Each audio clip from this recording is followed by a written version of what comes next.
The spider and the fly, beware of flattery.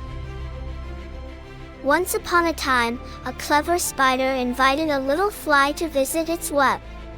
"Your wings are so shiny, and your dance is graceful," the spider flattered. The fly hesitated, sensing danger, but the spider's words were so tempting. Could such sweet compliments be harmful? The fly's instincts said no, but the spider's charming tone weakened its guard. "Just one visit, dear fly," the spider insisted. Finally, the fly ignored its inner voice and stepped into the web. In a flash, the spider captured its prey. A painful price for trusting empty flattery. The spider's tale teaches us a valuable lesson. Not all sweet words hold truth. Flattery can be a trap spun by those with hidden agendas.